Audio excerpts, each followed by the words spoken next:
Hello everyone, I welcome you all on Wikipedia. So my name is Dipali Kakkad and I am here with the session number 2 of the General Awareness Current Based for the month of September. ठीक है, सो अभी हमारी 10th of October date हो चुकी है, 16th of October को हमारा exam है and I hope you are very well prepared. कुछ फाइनल सेशंस हमारे सितंबर के करंट अफेयर बेस्ड के ऊपर मैं आपके लिए लेकर आऊंगी. That would be really helpful and I hope कि नेक्स्ट ईयर आप सब जो ऐसे अच्छे से प्रिपरेशन कर रहे हैं would make it to the NABARD final list. ठीक है, तो अगर अभी भी आप जो है कुछ टेस्ट प्रैक्टिस करना चाहते हैं तो आप अभिपीडिया के साथ जुड़ के कर सकते हैं एंड आपको जो है डिस्क्रिप्शन में लिंक मिल जाएगा. सो हम अब स्टार्ट करते हैं अपने सेशन को. सेशन नंबर 2 है सितंबर के ऊपर जो हमारे करंट अफेयर बेस्ड सेशन रहेगा. ठीक है, तो फर्स्ट क्वेश्चन देखते हैं. तो question is NABARD listed social bonds on the Bombay stock exchange. ठीक है, हर एक पॉइंट को ध्यान से देखना है. And the funds raised would be used to refinance with scheme. ठीक है, सो रिसेंटली क्या किया है नाबार्ड ने सितंबर के मंथ में सोशल बॉन्ड्स को जो है वो बॉम्बे स्टॉक एक्सचेंज के ऊपर क्या कर दिया है, लिस्ट कर दिया है. ठीक है, अब इसका बेनिफिट क्या होगा, क्या सोशल बॉन्ड्स है क्या, थोड़ा सा कॉन्टेक्स्ट में जल्दी से देखते हैं. सो सोशल बॉन्ड्स क्या है. ठीक है, जैसे हम जनरली इक्विटी देखते हैं, डेट्स देखते हैं, ठीक है, डिबेंचर्स देखते हैं अपने, या बॉन्ड्स देखते हैं, तो इसमें क्या होता है जब इन्वेस्टमेंट करेंगे तो आपको क्या मिलेगा, एक रिटर्न मिलेगा. बट सोशल बॉन्ड्स जो है उनको अब किस जो है मोटिव के साथ इशू किया जा रहा है कि जो भी ये सोशल बॉन्ड्स हैं या फिर सोशल बॉन्ड्स बोलते हैं या सोशल इम्पैक्ट बॉन्ड्स बोलते हैं. ठीक है, कि इनका यूटिलाइजेशन जो किया जाएगा that would be use in the sub social schemes. ठीक है, कि इन बॉन्ड्स में अगर आप पैसा इन्वेस्ट कर रहे हो तो सोशल स्कीम्स में हम पैसा लगाएंगे. ग्रीन बॉन्ड्स होते हैं कि हम कोई जो इन्वायरमेंट फ्रेंडली हमारी पॉलिसीज होंगी या कोई न्यू बिजनेस होगा तो ग्रीन बॉन्ड्स. ठीक है, कि ग्रीन टेक्नोलॉजी में इन्वेस्टमेंट की जाएगी. सोशल इम्पैक्ट बॉन्ड्स होते हैं, सस्टेनेबिलिटी बॉन्ड्स होते हैं. ठीक है, तो ऐसे बॉन्ड्स जिनका जो मोटिव होता है वो सोसाइटी ओरिएंटेड होता है, इन्वायरमेंट ओरिएंटेड होता है या सस्टेनेबल इन्वायरमेंट की तरफ. ठीक है, तो सोशल बॉन्ड स्पेसिफिकली क्या है, जो सोशल सिक्योरिटी की कुछ स्कीम्स हैं उसको ले उनके लिए रिफाइनेंस के लिए जो ये बॉन्ड्स किए गए हैं. ठीक है, तो इसके थ्रू जो फंड रेज किया गया है वो किसी ना किसी स्कीम में लगेगा. सो नाबार्ड ने, ठीक है, याद रखना है कि नाबार्ड ने किए हैं कहाँ पे, अभी इन्वेस्ट किए हैं तो बॉम्बे स्टॉक एक्सचेंज में हुए हैं. ठीक है, तो फंड रेज जो है वो कौन सी स्कीम में लगेंगे, पीएमए, ठीक है, पीएम स्वनिधि, जल जीवन मिशन या पीएम जीएसवाई. ठीक है, तो इनमें से कौन सी सबसे इंपॉर्टेंट स्कीम है जिसके लिए नाबार्ड ने रिसेंटली अपने फंड्स जो है वो रेस किए हैं, दैट इज द सी, जल जीवन मिशन. ठीक है, तो जो भी बॉन्ड्स के थ्रू 1000 करोड़ जो है, ठीक है, नाबार्ड ने रेज किए हैं 1040 करोड़, इनको डायरेक्टली रीफाइनेंस करने के लिए ऑफ द जल जीवन मिशन. ठीक है, और जल जीवन मिशन भी स्पेसिफिकली तेलंगाना में. ठीक है, तो ये फंड्स जो है इनको जल जीवन मिशन को अकम्प्लिश करने के लिए यूज किया जाएगा. ठीक है, तेलंगाना में जल जीवन मिशन के अंडर एक स्कीम है, ठीक है, मिशन भागीरथी. तो एक मिशन है, मिशन भागीरथ. ठीक है, तो उसको फाइनेंस करने के लिए जो ये फंड्स हैं, ठीक है, इनको यूज किया जाएगा. तो याद रखना है कि जल जीवन मिशन के लिए नाबार्ड ने रिसेंटली जो है सितंबर में सोशल बॉन्ड्स इशू किए थे एंड ये इनलिस्ट हुए थे बॉम्बे स्टॉक एक्सचेंज के ऊपर. तो ये बहुत ही इंपॉर्टेंट जो है आपके लिए क्वेश्चन था. ठीक है जी, नेक्स्ट क्वेश्चन अब देखिए. ठीक है, सेकंड क्वेश्चन भी इंपॉर्टेंट है, तो क्वेश्चन को ध्यान से देखना है. ठीक है, Kiran Baliyan claims India's first women medal in 72 years. ठीक है, एशियन गेम्स में 72 ईयर्स में पहला जो है वुमेन का ये इस फील्ड में मेडल लेके आई हैं. ठीक है, एशियन गेम्स जो रिसेंटली हुई है 19th एशियन गेम्स हांगझो चाइना में हुई थी. ठीक है, सो 19th एशियन गेम्स जो है ये भी याद रखना है, 19th एशियन गेम्स जो है इनको हम 2022 लिखते हैं बिकॉज ये ओरिजिनली जो 2022 में ही होनी थी. ठीक है, बट कोविड पैंडेमिक के कारण 2023 में हुई है. तो उसी में किरण बालियान ने जो है after in overall period of 72 years, ठीक है, पहली बार जो है एक पर्टिकुलर फील्ड में जो है वुमेन्स की फील्ड में स्पोर्ट्स कैटेगरी में अवार्ड जीता है. तो कौन सी वो स्पोर्ट्स है आपको बताना है, weight lifting, short put, fencing या स्विमिंग. ठीक है, तो क्योंकि क्वेश्चन को ध्यान से पढ़ने को इसलिए बोला है because she is not the first ever women to win medal in the Asian Games in this category. ठीक है, बट वो सेकंड है. ठीक है, 72 ईयर्स में पहली बार जीता गया है, उससे पहले बस एक बार ही जीता गया था. ठीक है, इनॉग्रल पहली बार जब एशियन गेम्स हुई थी तब, उसके बाद अब जीता गया है. तो ये कहीं ना कहीं कैटेगरी इंपॉर्टेंट हो जाती है. तो answer would be B, shot put. ठीक है, काफी न्यूज में रहा था कि किरण बालियान जो है इन्होंने ब्रॉन्ज जो है वो मेडल जीता है इन द शॉर्ट पुट. ठीक है, सो जैसे कि मैंने बोला कि क्वेश्चन को ध्यान से देखना है, इन द 72 ईयर्स में पहली बार जीता गया है, but she won become the second Indian to win the medal in the Asian Games in the shot put. ठीक है, तो सबसे पहले किसने जीता था? Barbara Webster. ठीक है, बारबरा वेबस्टर जो है ओरिजिनली उन्होंने 1951 में जो है शॉर्ट पुट में भी ये मेडल जीता था। उसके बाद देखिए कितना गैप है कि 72 ईयर्स लग गए हमें सेम कैटेगरी में, ठीक है, अवार्ड लेके आने के लिए। सो इमेज के थ्रू भी इजीली याद रख सकते हैं, she is the one of the important sports women who has make us proud. ठीक है, तो किरण बालियान को शॉर्ट पुट में मिला है, 72 ईयर्स के गैप के बाद मिला है। एंड पहला किसने जीता था? Barbara Webster. ठीक है, सो ये जो है आपके लिए काफी इंपॉर्टेंट है। अभी बहुत ही बेसिक क्वेश्चन है कि 19th जो एशियन गेम्स है कहाँ पे हुई हैं? हांगझोउ चाइना में कंक्लूड हुई हैं। अभी तो इसका फाइनल हो चुका है। ठीक है, वैसे तो क्वेश्चन नहीं आएगा, बट इंडिया ने 107 मेडल जीते हैं। ठीक है, एंड हिस्ट्री में पहली बार एशियन गेम्स में इंडिया ने 100 का मार्क जो है वो क्रॉस किया है। So it is a very we can say proud moment for India. ठीक है, तो we can expect some question on the sports category में from the Asian games, right. So उनको भी अच्छे से रिवाइज करके रखना है, स्पेसिफिकली जो सितंबर में हम अवार्ड जीत चुके थे। ठीक है जी, नेक्स्ट क्वेश्चन अब हम देखते हैं, थर्ड क्वेश्चन है, so which state launch the mobile van program to promote the natural farming. ठीक है, तो डिफरेंट मोबाइल जो वैन प्रोग्राम है वो चलते रहते हैं। ठीक है, जैसे ये जो है ये नेचुरल फार्मिंग के लिए है, कोई जो होता है हमारा वेस्ट जो है उसकी अवेयरनेस के लिए होता है, या फिर जो हम बोल सकते हैं हेल्थ सर्विसेज के लिए भी मोबाइल वैन्स चलाई जाती हैं। अब ये मोबाइल वैन्स क्या है? ठीक है, क्योंकि ये मोबाइल होती हैं, मतलब कि इजीली ये वैन जो है काफ़ी सारे एरियाज को कवर कर सकती हैं। ठीक है, एक फिक्स सेटअप नहीं होता है, मोबिलिटी मिलती है, तो कहीं ना कहीं जो काफ़ी ऐसे टेरेन्स होते हैं जहाँ पे एक्सेसिबिलिटी का इशू रहता है, ये बहुत ही अच्छी रहती हैं। या फिर ऐसे टेरेन या ऐसे एरिया पर्टिकुलरली जहाँ पे क्या है इतनी डेवलपमेंट नहीं है कि प्रॉपर सेटअप नहीं किया जा सकता। ठीक है, सो नेचुरल फार्मिंग में अभी एक स्टेट ने जो है लॉन्च किया है। अब एम क्या है कि स्टेट को रिकॉग्नाइज करना है एज अ नेचुरल फार्मिंग, जो एग्रीकल्चर की फील्ड में ना वो अपनी स्टेट को क्या है नेचुरल फार्मिंग वाली स्टेट, ऑर्गेनिक स्टेट एग्रीकल्चर वाले बनाना चाहते हैं। ठीक है, तो उसको इनिशिएटिव को लेके वाइल्ड वैम जो है असम, हिमाचल प्रदेश, अरुणाचल प्रदेश या राजस्थान, ठीक है, तो इनमें से किसने ये इनिशिएटिव लॉन्च किया था? अगेन कहीं ना कहीं एग्रीकल्चर डेवलपमेंट को लेके क्वेश्चन बन जाता है हमारा इंपॉर्टेंट। ठीक है, सो करेक्ट आंसर इसका भी हम देख लेते हैं, आंसर वुड बी बी। ठीक है, तो हिमाचल प्रदेश। ठीक है, तो टेरेन जो है डिफिकल्टी क्रिएट करता है हिली एरियाज में। सो मोबाइल वैन प्रोग्राम जो है वो हिमाचल प्रदेश लेके आया है। क्या करेंगे? नेचुरल फार्मिंग को प्रमोट करेंगे। ठीक है जी, और इनकी एक जो स्कीम है उसकी भी बात कर लेते हैं, as a part of the प्राकृतिक खेती कुशल किसान योजना। ठीक है, प्राकृतिक खेती कुशल किसान योजना के अंडर ये मोबाइल वैन जो है ये इनिशिएटिव प्रोग्राम लॉन्च किया गया है। इसमें क्या बात करेंगे कि इको फ्रेंडली टेक्निक्स क्या होती हैं, नेचुरल जो फार्मिंग प्रैक्टिसेस क्या होती हैं, ठीक है, फ्रेश एंड ऑर्गेनिक प्रोड्यूस जो है डायरेक्टली कंज्यूमर्स को कैसे, ठीक है, ये डिलीवर करने में हेल्प करेंगी एंड प्रमोट करेंगी जो ऑर्गेनिक या केमिकल फ्री फार्मिंग को। ठीक है, तो मोबाइल वैन्स को हमें पता है कि जो हिली टेरेन्स हैं उनमें इजीली इंप्लीमेंटेशन हो जाएगी। अब कहीं ना कहीं जो वैन्स होती है ना जनरली क्या आएगा, इसके ऊपर पोस्टर्स तो लगे होंगे। ठीक है, तो जब वो ऑर्गेनिक वाले पोस्टर्स लेके चलेंगी तो क्या होगी, एक साइलेंट एडवर्टीजमेंट होगी, लोगों को पता चलेगा कि हम जो ऑर्गेनिक प्रोडक्ट्स हैं वो इजीली घर पे भी मंगवा सकते हैं। अब जब उसकी डिमांड बढ़ेगी तो क्या है, फार्मर्स और ज़्यादा chemical free and organic farming की तरफ जाएंगे। ठीक है, तो ये इंपॉर्टेंट इनिशिएटिव लिया है अंडर द प्राकृतिक खेती कुशल किसान योजना। ठीक है, तो ये आपको याद रखना है। ठीक है जी, नेक्स्ट अब हम क्वेश्चन देखते हैं, क्वेश्चन नंबर 4। ठीक है, project Kuiper to provide fast affordable broadband internet services belong to which company. ठीक है, तो दो इंपॉर्टेंट प्रोजेक्ट्स हमारे चल रहे हैं। ठीक है, एंड कुइपर जो है प्रोजेक्ट ये क्यों इंपॉर्टेंट है, बिकॉज अभी इसका भी जो सेटअप है वो शुरू हो गया है, इसके लिए भी सैटेलाइट्स जो है लॉन्च करनी शुरू कर दी गई है। ठीक है, तो सैटेलाइट्स दो प्रोजेक्ट ऐसे हैं, जैसे मैंने बोला, एक है हमारा कुइपर एंड दूसरा है स्टारलिंक।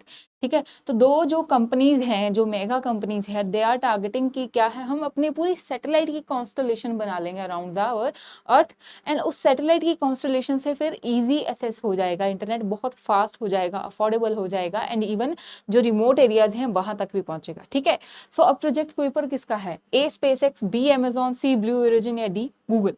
ठीक है, सो एक तो मैंने बोल दिया स्टारलिंक। ठीक है, तो स्पेस एक्स का है, स्टारलिंक वी ऑल नो। ठीक है, आप सबको पता होगा कि एलन मस्क का है स्टारलिंक। इसमें भी वो क्या करेंगे, हमारे अर्थ के अराउंड जो है काफी सारी सैटेलाइट्स जो है उनको लॉन्च कर देंगे, सो दैट डायरेक्ट जो है हमारा इंटरनेट एक्सेसिबिलिटी हो जाए। सेम है प्रोजेक्ट कुइपर। ठीक है, तो ये किसका है? Answer would B Amazon. ठीक है, अमेजोन का है ये, आपको याद रखना है। इसके लिए भी जो सैटेलाइट प्रोटोटाइप है वो लॉन्च किए गए हैं, इसके ऊपर सितंबर से वर्क चल रहा था, फाइनली अक्टूबर में लॉन्च भी हो गए हैं। तो ये जो आपके लिए एक प्रोजेक्ट है ये इंपॉर्टेंट हो जाता है, ठीक है, कि अमेजोन का प्रोजेक्ट है एंड स्टारलिंक का है। स्टारलिंक जो है वो स्पेस एक्स का है, कुइपर जो है वो एक सब्सिडरी ऑफ अमेजन, ठीक है, उसका प्रोजेक्ट है, 2009 में शुरू हुआ था। दे आर टारगेटिंग कि अब जो है 2026 तक हम half of the satellite constellation को अचीव कर लेंगे, ठीक है। अगेन इसका मोटिव आपको पता है, फास्ट अवॉर्डेबल जो है लेटेंसी रेट को कम करना है। That are again the motives of the project Kuiper by the Amazon, clear है, and Starlink by the SpaceX. Let's proceed to the next question which is, ठीक है, which Indian armed force conducted the operation Sajag drill, ठीक है। तो operation Sajag drill जो है, ठीक है, ये बहुत ही रूटीन में होने वाली एक ड्रिल है, ठीक है। एंड ये ड्रिल जो है वो किस चीज़ के, ये जो रेगुलर ड्रिल्स होती हैं कहीं ना कहीं मॉनिटरिंग में हेल्प करती हैं, ठीक है। और दूसरा कि अगर हमें कुछ इंप्रूवमेंट करने की जरूरत है इस प्रोसेस में तो उसके लिए रेगुलर ड्रिल्स की जाती हैं, ठीक है। एंड ऑपरेशन सजग किसके साथ लिंक्ड है आपको ये बताना है, Indian army, Indian navy, Indian air force या इंडियन कोस्ट गार्ड, ठीक है। ABCD में से कौन सा इंपॉर्टेंट हमारी वो आर्म फोर्स है जो कि ऑपरेशन सजग को कंक्लूड करती है, राइट। सो आंसर देखते हैं इसका भी, answer would be D, Indian coast Guard, ठीक है। सो इंडियन कोस्ट गार्ड जो है इवन हर मंथली जो है ऑपरेशन सजग को कंक्लूड करती है, ठीक है। एंड इसमें क्या है, ये under the ministry of defence ही होगा सारा कुछ, ठीक है। एंड इसमें क्या करते हैं, जो भी हमारे डिफरेंट बोर्ड्स हैं, ठीक है, तो उन सब के जो डॉक्यूमेंट्स हैं, उनके क्रू पासेस हैं, उन सब की चेकिंग की जाती है, ठीक है। तो थॉरो चेकिंग की जाती है इसमें। इसको देख लेते हैं, ऑपरेशन जो सजग है इंडियन कोस्ट गार्ड ने किया था recently along the west coast, ठीक है, सितंबर में किया था। अब इसका क्या है, facilitate revalidation of the coastal security जो मैकेनिज्म है, तो वो चेक कर रहे हैं कि जो हमने कोस्टल सिक्योरिटी के लिए मैकेनिज्म एस्टेब्लिश किया है क्या वो सही है या इसमें कुछ इम्प्रूवमेंट करने की रिक्वायरमेंट है, ठीक है। तो इसमें चेकिंग की जाती है, अच्छे से वेरिफिकेशन की जाती है डॉक्यूमेंट्स के, ठीक है। फिशिंग बोट्स को देखा जाता है एंड काफ़ी जो है अगर बात की जाए, ठीक है, कि जो हमारी शिप्स हैं उनको भी जैसे कलर कोड कर दिया गया है डिफरेंट स्टेट के लिए, कुछ आईडीज बना दी गई हैं। तो काफ़ी इसके ऊपर वर्क चल रहा है कि हम अपनी कोस्टल सिक्योरिटी को और स्ट्रेंथन करें सो दैट कहीं ना कहीं टेररिज्म जैसे जो होते हैं हमारे खतरे उनको बचाया जा सके, ठीक है। तो ऑपरेशन सजग जो है वो इंडियन कोस्ट गार्ड का इनिशिएटिव है अपनी कोस्टल सिक्योरिटी को एनहांस करने के लिए एंड ये रेगुलरली इवन हर मंथली ही कंडक्ट की जाती है। इफेक्टिवनेस देखते हैं कि जो हमारे अभी इस्टेब्लिश्ड मैकेनिज्म्स हैं या मेजर्स हम ले रहे हैं अपनी कोस्टल सिक्योरिटी के लिए, are they enough or not, ठीक है। So I hope you are clear with operation Sajag that is conducted by the Indian coast guard and सितंबर में ये वेस्ट कोस्ट पे कंडक्ट किया गया था, ठीक है जी। नेक्स्ट क्वेश्चन अपन देखते हैं, तो question number 6, a very easier question but you can expect a question on this as well, ठीक है। so Hoysala temples which received UNESCO World Heritage tag are located in which state, ठीक है। so recently क्या हुआ है, UNESCO ने India की जो 2 और साइट्स हैं उनको यूनेस्को इंपॉर्टेंट जो है हेरिटेज का साइट का टैग दे दिया है, ठीक है। सो 41st जो हमारी बनी थी दैट वाज शांति निकेतन, ठीक है। एंड अगर 42nd की बात करें तो वो बना है होयसाला का टेम्पल कॉम्प्लेक्स, राइट। सो इसके ऊपर हमें पता है, अब कौन सी स्टेट में लाई करते हैं ये बताना है।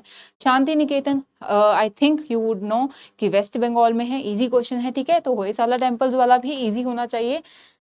इजी की डेफिनेशन क्या है, जो करंट में बहुत ही प्रोमिनेंट न्यूज है उसको तो आपको अच्छे से पता होना चाहिए, तो वो इजी हो जाता है, राइट। तो होयसाला टेम्पल्स की बात कर रहे थे, कहाँ पे हैं, तमिलनाडु, कर्नाटका, उड़ीसा या फिर वेस्ट बंगाल, ठीक है। तो 42nd साइट जो बनी है Hoysala temple complex belongs to Karnataka, ठीक है। सो कर्नाटका जो है वहां पे, ठीक है, हसन डिस्ट्रिक्ट ऑफ कर्नाटका में ये जो होयसाला टेम्पल कॉम्प्लेक्स है, ठीक है, वो एस्टेब्लिश्ड है, ठीक है। एंड जो बेसिकली नेम से क्लियर है, होयसाला डायनेस्टी को जो है वो बिलोंग करते हैं। एंड 3 मेन टेम्पल कॉम्प्लेक्स है, उसके बाद जो इम्पोर्टेंट सब्सिडरी टेम्पल्स हैं उन सबको इसमें इंक्लूड किया गया है। जो आर्किटेक्चर को लेके स्टार शेप्ड आर्किटेक्चर जो है इन टेम्पल कॉम्प्लेक्सेस का, that is to be preserved, ठीक है। तो उसके लिए जो है होयसाला टेम्पल कॉम्प्लेक्स को यूनेस्को की तरफ से 42nd जो इंडिया की हेरिटेज साइट का टैग दिया गया है, ठीक है। So this is an important thing and you need to remember this as well, ठीक है जी। नेक्स्ट क्वेश्चन अब देखते हैं, 7th क्वेश्चन है, what is the new award instituted to honour the scientist in India? A very important question. ठीक है, तो all new category, ठीक है, एक न्यू कैटेगरी ऑफ अवार्ड जो है अनाउंस कर दिए हैं। ठीक है, ये बहुत इंपॉर्टेंट क्वेश्चन है, इसको अच्छे से देखेंगे। So new category of award जो है अभी क्या है, अनाउंस किए हैं। ठीक है, किस फील्ड में किए गए हैं? Science, technology and innovation. ठीक है, साइंस, टेक, इनोवेशन जो है इस कैटेगरी में दिए जाएंगे। ठीक है, तो इन अवार्ड्स का नेम क्या है? बट सिर्फ नेम नहीं, हमें इसमें और भी काफी चीजें देखनी है, टॉपिक बहुत इंपॉर्टेंट है। ठीक है, तो पहले हम अवार्ड का नेम देख लेते हैं। पीएम विज्ञान पुरस्कार, राष्ट्रीय विज्ञान पुरस्कार, भारत विज्ञान पुरस्कार या दीनदयाल विज्ञान पुरस्कार। ठीक है, तो ABCD में से क्या करेक्ट आंसर है, आपको ये बताना है कि रिसेंटली जो इंस्टीट्यूशनाइज्ड किए गए हैं हमारे साइंस फील्ड में अवार्ड्स, ठीक है, उनका नेम क्या रखा गया है। ठीक है, तो नेम है हमारा नेशनल साइंस अवार्ड्स। ठीक है, और हिंदी में देखो तो राष्ट्रीय विज्ञान पुरस्कार। ठीक है, सो बी करेक्ट आंसर है। ये अवार्ड जो है इनको इंस्टीट्यूशनाइज किया जाएगा, 2024 से शुरू होंगे। ठीक है, तो 2024 से ही इनको देना शुरू किया जाएगा। 13 कैटेगरीज में दिए जाएंगे। ठीक है, फिजिक्स, केमिस्ट्री, अर्थ साइंसेज हो गया, एटॉमिक साइंसेज हो गया, इन्वायरमेंट हो गया। ठीक है, तो डिफरेंट 13 कैटेगरीज में ये अवार्ड जो है वो दिए जाएंगे।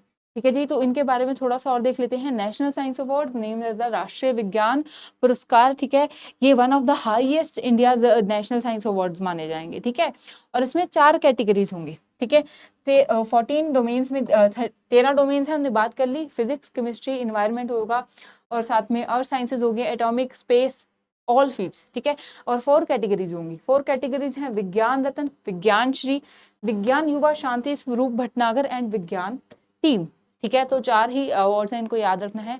विज्ञान रत्न, ठीक है, विज्ञान रत्न हाईएस्ट होगा for the life time achievement.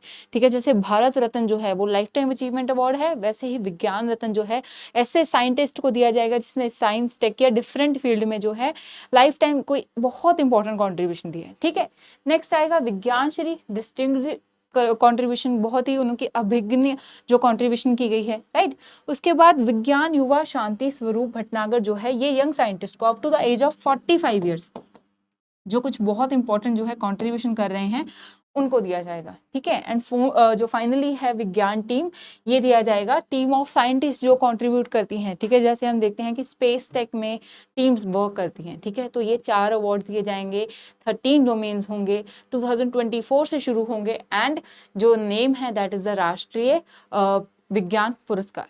ठीक है, एंड इसकी टाइमलाइन भी बहुत इंटरेस्टिंग है। ठीक है, टाइमलाइन की बात करें तो 14 जनवरी से जो है इसकी नॉमिनेशन रिसीव करनी शुरू कर दी जाएंगी। ठीक है, एंड कब तक ली जाएंगी ये जो हमारी है, तो 14 जनवरी से शुरू होंगे एंड 28 फेब। ठीक है, एंड 28 फेब को क्या होता है? ठीक है, तो देखा जाए तो 28 फेब को होता है हमारा नेशनल साइंस डे। ठीक है, तब तक जो इसकी नॉमिनेशंस है उनको ओपन रखा जाएगा। ठीक है, नेशनल साइंस डे तक। उसके बाद नेशनल टेक्नोलॉजी डे जो है तब इसकी क्या है, अवार्ड्स को अनाउंस किया जाएगा, जो कि आता है हमारा 11 मई। ठीक है, तो 11 मई को जो है अनाउंस किए जाएंगे अवार्ड्स को टेक्नोलॉजी डे के दिन। एंड फाइनली 23 अगस्त जो है जब हमारा स्पेस डे है, उस दिन इस अवार्ड्स को प्रेजेंट किया जाएगा, प्रॉपर सेरेमनी होगी। ठीक है, तो बहुत ही इंटरेस्टिंग टाइमलाइन के हिसाब से ये अवार्ड सेटअप किए गए हैं and very important for the exams as well. ठीक है जी, नेक्स्ट अब हम क्वेश्चन देख लेते हैं। हमारा क्वेश्चन नंबर 8 है, right, which city hosted the sustainable development goals summit in September 2023। ठीक है, तो काफ़ी समिट्स को हमने अपने सेशंस में डिस्कस किया था बिकॉज वो G20 के अंदर आ रही थी, एंड G20 में इंडिया की जो है इस टाइम प्रेसिडेंटशिप चल रही है, तो वो बहुत इंपॉर्टेंट हो जाता है। राइट, सो वैसे एक और इम्पॉर्टेंट समिट हुई है out of the lines of the G20। ठीक है, but the summit is important, तो थोड़ा सा याद रखना है कि कौन सी सिटी ने होस्ट किया था, न्यू दिल्ली, न्यूयॉर्क, पेरिस या न्यूयॉर्क। ठीक है, so the correct answer for this would be New York. ठीक है, न्यूयॉर्क में जो है ये समिट हुई थी सस्टेनेबल डेवलपमेंट गोल्स के ऊपर, एंड अब इसका मेन एम क्या था, सस्टेनेबल डेवलपमेंट गोल्स को अचीव करना है, एक्सेलरेट करना है अपने प्रोग्राम्स को। तो उसके लिए क्या चाहिए, हाई जो है लेवल की डेडिकेशन चाहिए, एंड वो कब आएगी, जब पॉलिटिकल जो फेसेस हैं, ठीक है, दे विल एक्सेप्ट कि सस्टेनेबल डेवलपमेंट गोल जो है वो इंपॉर्टेंट है। ठीक है। तो रिसेंटली जो SDGs की हमारी समिट हुई है वो हुई है इन द न्यूयॉर्क, ठीक है। एंड एक्सेलरेटेड एक्शंस लेके इनको कंप्लीट करने की बात की गई है 2030 तक, ठीक है। एंड डिक्लेरेशन बोलती है कि शेयर्ड कमिटमेंट होगी sustainable and the inclusive world को क्रिएट करने में बाय 2030, ठीक है। तो ये एक इंपॉर्टेंट हमारी समिट हुई थी। क्लियर है जी। नेक्स्ट अब हम क्वेश्चन देख लेते हैं, हमारा क्वेश्चन नंबर 9 है, ठीक है। बहुत ही इंटरेस्टिंग सा क्वेश्चन है ये भी। तो which city launch the Swachhata train, ठीक है। इंटरेस्टिंग क्यों है, क्योंकि जो अवेयरनेस जनरेट करने के लिए एक ट्रेन जो है उसको यूज किया जा रहा है, ठीक है। तो बहुत ही इंटरेस्टिंग सा है कि स्वच्छता ट्रेन लॉन्च की है as a part of the Swachhta Pakhwada, ठीक है। तो इसमें क्या होगा कि जो टूर दिया जाएगा आपको सिटी के एक एरिया का थ्रू द ट्रेन, और उसमें साथ साथ जो इंपॉर्टेंट स्लोगन्स बनाए जाएंगे, अवेयरनेस कैंपेन सिखाए जाएंगे based on the waste management, ठीक है। तो स्वच्छता ट्रेन जो है, ठीक है, ये वेस्ट मैनेजमेंट के ऊपर अवेयरनेस जनरेट करने के लिए लॉन्च की है। किस सिटी ने की है, ठीक है।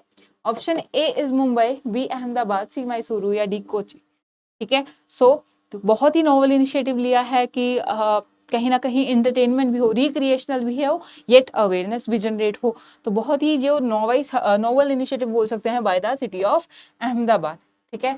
तो अहमदाबाद में ये स्वच्छता ट्रेन जो है वो लॉन्च की गई थी, ठीक है जी। सो अहमदाबाद म्यूनिसिपल कॉर्पोरेशन जो है recently launch the Swachhata train, ठीक है।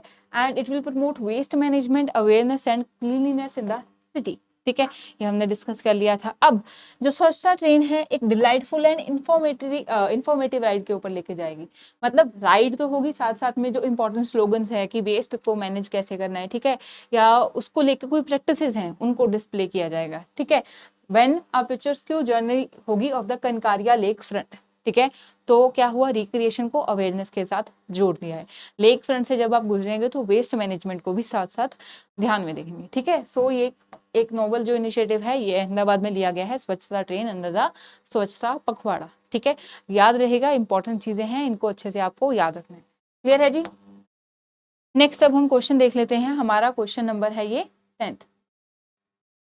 तो हमारा क्वेश्चन है कि Swati Nayak who has recently made into the headlines has won which award, ठीक है। अगेन इजी क्वेश्चन है, हमने इसके ऊपर ऑलरेडी एक डिस्कशन जो है डाली थी, ठीक है। बट इंपॉर्टेंट क्वेश्चन है तो हम दोबारा से डिस्कस कर रहे हैं कि स्वाति नायक जो है इनको रिसेंटली अवार्ड मिला है, ये काफी हेडलाइंस में थी। तो कौन सा अवार्ड इनको मिला है? A Norman Borlaug award, B Booker prize, C Pulitzer prize या डी रेमन मैग्सेसे अवार्ड, ठीक है। So this is an important thing, NABARD से जुड़ी हुई है, इसलिए काफी न्यूज में भी थी, ठीक है। ऑलरेडी हमने एक शॉर्ट में भी डिस्कस किया था, ठीक है। तो दोबारा से डिस्कस कर लेते हैं। जो हमारा ये अवार्ड है स्वाति नायक को जो दिया गया है in the field of agriculture research, ठीक है, एंड डेवलपमेंट में। एंड जो अवार्ड है that is the Norman E Borlaug award, ठीक है। तो नॉर्मन बोरलॉग जो है he is known as the father of green revolution. MS Swaminathan father of green revolution in India, ठीक है। नॉर्मन बोरलॉग को जो है जो नोबेल प्राइज भी मिला था, ठीक है। बट अभी हम बात करेंगे स्वाति नायक की, ठीक है। सो ये इंडियन बेस्ड हैं एंड जो एग्रीकल्चर साइंटिस्ट हैं इनको नॉर्मन बोरलॉग अवार्ड मिला है, जो कि field of research and application with the world food prize foundation, ठीक है। So field of application research में भी लाए, मतलब कि उन्होंने कोई रिसर्च भी की है एंड उसको अप्लाई करने में भी हेल्प किया है। अब किस में किया है? तो is a south Asian lead for the seed system and product management, ठीक है। तो बेसिकली वो क्या है, सीड डेवलपमेंट में काम करते हैं, ठीक है। एंड उन्होंने जो है राइस के एक न्यू वेराइटी ऑफ सीड्स में हेल्प किया है, जो स्मॉल फार्मर्स तक वो राइस को पहुंचाया है, जो उनके लिए बेनिफिशियल रहेंगे, ठीक है। एंड स्पेसिफिकली बात की जाए तो शाहभागी धन राइस वेराइटी जो है, ठीक है, इसको उड़ीसा में इंप्लीमेंट करवाने में भी इन्होंने काफी हेल्प की थी। तो बिकॉज उन्होंने स्मॉल फार्मर्स के लिए वर्क किया है, राइस की फील्ड में जो है रिसर्च की है, एंड ऐसी जो राइस की सीड है जो हेल्पफुल है फार्मर्स के लिए, उनको अडॉप्ट करने में हेल्प करवाया है, उनको नॉर्मन ई बोरलॉग जो है अवार्ड दिया गया है फॉर 2023। इनको स्वाति नायक को, जो कि एग्रीकल्चर साइंटिस्ट हैं, ठीक है। So this is an important thing जो आपको याद रखनी है, इंपॉर्टेंट भी है एंड ईजी भी है, ठीक है जी। नेक्स्ट क्वेश्चन अब देखते हैं, क्वेश्चन नंबर 11 है, ठीक है। तो ई उन्नत is a service delivery portal launch by which state, ठीक है। तो सर्विस डिलीवरी के 2-3 जो है इंपॉर्टेंट स्टेट्स ने लॉन्च किए हैं पोर्टल, ठीक है। तो वैसा ही एक पोर्टल है ई उन्नत, अब ये किसने लॉन्च किया है, ठीक है। कौन सी स्टेट या यूटी ने? न्यू दिल्ली, जम्मू कश्मीर, केरला, उड़ीसा, ठीक है। तो हम जो है इनकी बात करेंगे कि ये सर्विस डिलीवरी पोर्टल जो है ये हेल्प करते हैं कि वो सारी सर्विसेज को जो अपने सिटीजन्स हैं उनको इजीली अवेल करवा पाएं। ठीक है। सो ये क्योंकि ई उन्नत है तो एक इलेक्ट्रॉनिक पोर्टल जो है वो डेवलप किए जा रहे हैं। ठीक है। तो ई उन्नत स्पेसिफिकली जो है वो कौन सी स्टेट या यूटी का है? Correct answer again B, Jammu and Kashmir. ठीक है। तो जम्मू एंड कश्मीर का है ई उन्नत। अब देखते हैं ये न्यूज में क्यों था। तो department of the administrative and reforms and the public grievances ने क्या किया है? 6th edition of the national E governance services delivery assessment. ठीक है। जो national E governance services delivery assessment की थी उसमें क्या है उन्होंने बताया है कि जो ई सर्विसेज डिलीवरी पोर्टल है, ठीक है, उनके 3 स्टेट्स के बहुत इंपॉर्टेंट हैं जो 100% सर्विसेज दे रहे हैं अपने पोर्टल्स के थ्रू। ठीक है। तो कौन सी 3 स्टेट्स हैं जो दे रहे हैं? वो है हमारी जम्मू कश्मीर, केरला एंड उड़ीसा। ठीक है। इंपॉर्टेंट पॉइंट क्या है? National E governance service delivery assessment के अंडर बोला गया है कि 3 स्टेट्स अपनी सारी सर्विसेज को 100% अपने ई पोर्टल्स के थ्रू दे रही हैं। 3 स्टेट्स या यूटी। ठीक है। तो पहली जो सबसे पहले जिन्होंने लॉन्च किया था देवर केरला, एंड केरला का है ई सेवानम। ठीक है। केरला का ये पोर्टल का नेम है ई सेवानम। ठीक है जी। उसके बाद आया था ई उन्नत। ठीक है। ई उन्नत जो है वो जम्मू एंड कश्मीर का है। ठीक है। एंड थर्ड जो है हमारा Orissa one by the Orissa. ठीक है। तो ये 3 delivery unified service delivery portals है। ठीक है। तो इनको याद रखना है। ये रैंक किया गया है कि 100% सर्विसेज जो है थ्रू अपने ई पोर्टल्स देती हैं। ठीक है। ई उन्नत बाय जम्मू कश्मीर, ई सेवा नाम by Kerala and Odisha one name में ही है। उड़ीसा का क्या है? यूनिफाइड सर्विस डिलीवरी पोर्टल है। ठीक है। तो ये चीजें भी इंपॉर्टेंट है, इनको भी नोट कर लेना है आपको, क्योंकि सारी चीजें जो सोशल लाइफ के साथ, रूरल डेवलपमेंट के साथ जुड़ी हैं, वो हमारे लिए इंपॉर्टेंट हो जाती है। राइट। नेक्स्ट अब हम क्वेश्चन देखते हैं। हमारा क्वेश्चन नंबर 11th है, sorry 12th। So which countries women's cricket team has clinched a gold medal at the Asian games 2023? And मुझे नहीं लगता आपको ऑप्शंस की भी रिक्वायरमेंट है, क्रिकेट को लेकर तो काफी फैसिनेटेड रहते हैं सब। राइट। फिर भी देख लेते हैं। ए बांग्लादेश, बी पाकिस्तान, सी इंडिया या फिर डी श्रीलंका। ठीक है। सो इजी भी है, इंडिया को मिला है, तो हम याद रखेंगे कि इंडिया ने जो है, ठीक है, for the first time debut अगर एशियन गेम्स में क्रिकेट में किया है तो उसमें इंडियन वुमेन्स क्रिकेट टीम ने जो है क्लिंच किया है गोल्ड श्रीलंका को हरा के।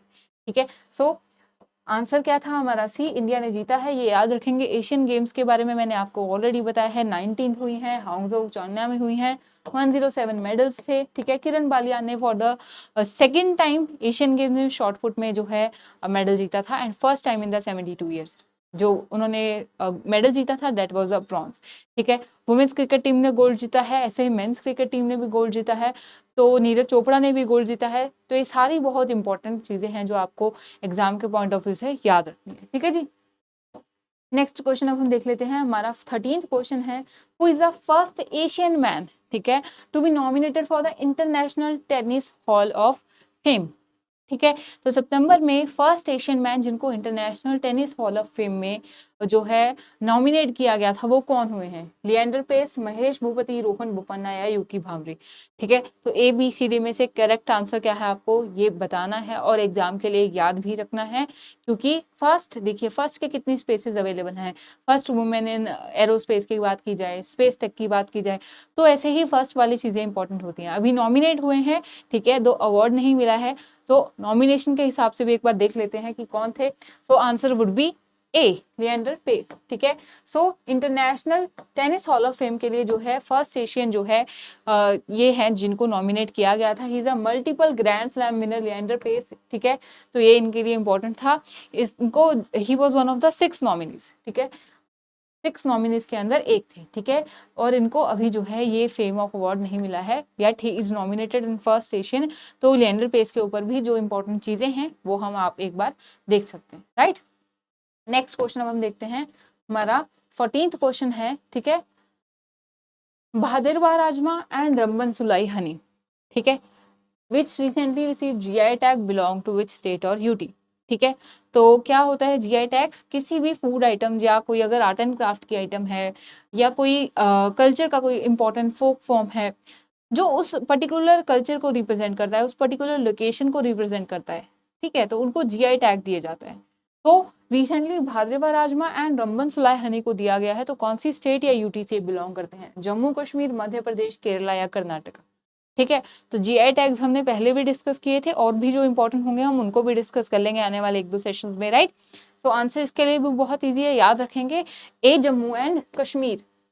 जम्मू एंड कश्मीर का ई उन्नत डिलीवरी पोर्टल भी याद रखना है, एंड जो राजमा एंड हनी है, ठीक है, भादरवा राजमा एंड रंबन सुनाए हनी, ठीक है। तो इन दोनों को जो है जम्मू कश्मीर के जीआई टैग दिया गया है, ठीक है। जो राजमा है उनको रेड बीन्स बोलते हैं, special place in the hearts and palates of the Chenab valley, ठीक है। चिनाब वैली के हैं, डिस्टिंक्ट फ्लेवर होता है, मैंने बोला है ना कि अलग सा फ्लेवर होता है क्योंकि उस जगह को वो बिलोंग करते हैं, ठीक है। तो एक तो हो गए हमारे भद्रवा राजमा, और दूसरी हो गई हमारी जो रंबन सुलाए हनी हो गई, ठीक है। सो ये जो इंपॉर्टेंट चीजें हैं इनको क्या मिला है, GI tag from the Jammu and Kashmir की ये चीजें हैं, जीआई टैग मिल गया है। मतलब यहाँ की जो चीजें हैं इनका कलर, जो इनका टेस्ट है वो डिस्टिंक्ट है, ठीक है जी। नेक्स्ट अब हम क्वेश्चन देख लेते हैं, हमारा 15th क्वेश्चन है आज के सेशन का, लास्ट क्वेश्चन है, which state government has recently launch the मुख्यमंत्री निशुल्क अन्नपूर्णा फूड पैकेट स्कीम। तो अब इसमें क्या किया जाएगा, इसमें फूड पैकेट्स जो है वो दिए जाएंगे, ठीक है। जो भी citizen are eligible under the free food security scheme के अंदर, ठीक है, तो उनको क्या है फूड पैकेट्स भी दिए जाएंगे। नेम क्या है स्कीम का, द मुख्यमंत्री निशुल्क अन्नपूर्णा फूड पैकेट, ठीक है। अब किस स्टेट ने ये लॉन्च की है, गुजरात, महाराष्ट्र, राजस्थान या फिर वेस्ट बंगाल, ठीक है। तो मुख्यमंत्री निशुल्क अन्नपूर्णा फूड पैकेट जो स्कीम है ये लॉन्च की गई है राजस्थान के द्वारा, ठीक है। थर्ड याद रखेंगे, राजस्थान ने दिया है। सो chief minister of Rajasthan Ashok Gehlot जो है उन्होंने जो है मुख्यमंत्री निशुल्क अन्नपूर्णा फूड पैकेट स्कीम जो है ये लॉन्च की थी। It is one of the major welfare scheme जो कि फ्री फूड पैकेट्स को देगी एवरी मंथ, ठीक है, to more than 10.4 million families, ठीक है। अब इसमें क्या होगा, जो भी families under the national food security act के अंदर एंटाइटल्ड हैं कि उनको फूड बेनिफिट्स मिलने चाहिए, ठीक है, ग्रेन्स मिलने चाहिए, उनको फेयर प्राइसेस शॉप पे ये जो पैकेट्स हैं वो दिए जाएंगे। अब इसमें दाल, शुगर, ठीक है, soybean oil, chilli powder, turmeric, तो सारी चीजें जो है इंक्लूड की गई हैं, ठीक है। स्कीम का नेम है मुख्यमंत्री निशुल्क Annapurna food packet scheme under the national food security act. जो भी एलिजिबल है उनको दिया जाएगा in the state of Rajasthan, ठीक है जी। So this is it for today, ठीक है, एंड आई होप कि आज का सेशन आपको काफी इंफॉर्मेटिव एंड इंटरेस्टिंग भी लगा होगा। काफ़ी अच्छे क्वेश्चंस थे, एंड यू शुड ऑल ये आपको अच्छे से याद रखने हैं एग्जाम्स के लिए। दोबारा से रिवाइज कर लीजिए, चाहे नोट्स बना लीजिए, बहुत अच्छा रहेगा नोट्स बना लेंगे तो, ठीक है। क्विक रिविजन्स में हेल्प करते हैं, एंड ऐसे ही हमारी पूरी टीम ने आपके लिए डिफरेंट जो है वीडियोस लेक्चर लेके आए थे, सो दैट नाबार्ड की हम प्रिपरेशन करते रह सकें। And if you are still doubtful किसी चीज़ को लेकर तो कमेंट सेक्शन में बता सकते हैं कि आपको इस चीज़ का डाउट है, and we will surely resolve it, ठीक है जी। So thank you so much, that is it for today, and I hope that you like the session. Do like and subscribe our channel. Thank you and keep learning. See you in the next session.